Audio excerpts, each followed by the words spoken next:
नमस्कार, आप देख रहे हैं रबजी लाइव और मैं हूं अभिषेक मिश्रा। इस वक्त हम राबड़ी आवास के बाहर खड़े हैं और राबड़ी आवास के बाहर की तस्वीर आप देख सकते हैं।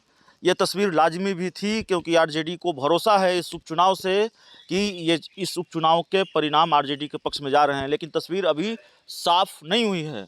वोटों की गिनती शुरू हुई है और शुरुआती रुझान सामने आने वाले हैं। हो सकता है जब आप ये वीडियो देख रहे हो तब शुरुआती रुझान सामने आने लगेंगे, लेकिन जो तस्वीर रही है और इस उपचुनाव की वजह से जो गहमा-गहमी रही है बिहार की राजनीति में, वो बताता रहा है कि दूसरे किसी भी उपचुनाव के मुकाबले ये उपचुनाव कितना महत्वपूर्ण है बिहार के तमाम राजनीतिक दलों के लिए। इस उपचुनाव में उम्मीदवारों की किस्मत दांव पर नहीं लगी हुई है। इस उपचुनाव में राजनीतिक दलों की किस्मत दांव पर लगी हुई है, राजनीतिक दलों की साख दांव पर लगी हुई है और इसीलिए ये उपचुनाव महत्वपूर्ण है।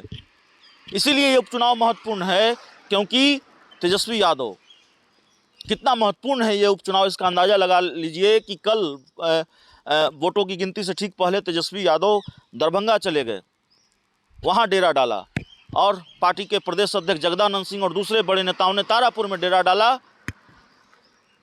और तमाम तरह की कोशिशें लगातार होती रही है बिहार के तमाम राजनीतिक दलों की तरफ से किसी भी तरह से वोटरों को अपने पक्ष में किया जाए, किसी भी तरह से इस उपचुनाव को जीता जाए।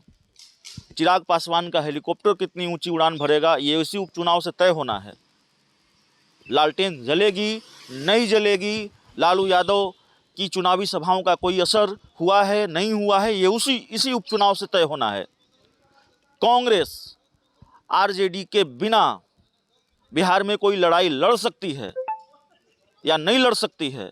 आरजेडी के बैसाखी के बिना खड़ी हो सकती है नहीं हो सकती है? ये इसी उपचुनाव से तय होना है। और 2020 के चुनाव नतीजों के बाद जेडीयू जिस तरह से 43 सीटों पर सिमटी और उसके बाद कई बड़े सांगठनिक बदलाव किए गए और पार्टी की तरफ से दावा किया जाता रहा कि जेडीयू का संगठन मजबूत हो रहा है, वो वाकई मजबूत हुआ है कि नहीं हुआ है ये इसी उपचुनाव से तय होना है। तो हम उपचुनाव की सारी खबरों से आपको अपडेट रखेंगे। बहुत बहुत धन्यवाद।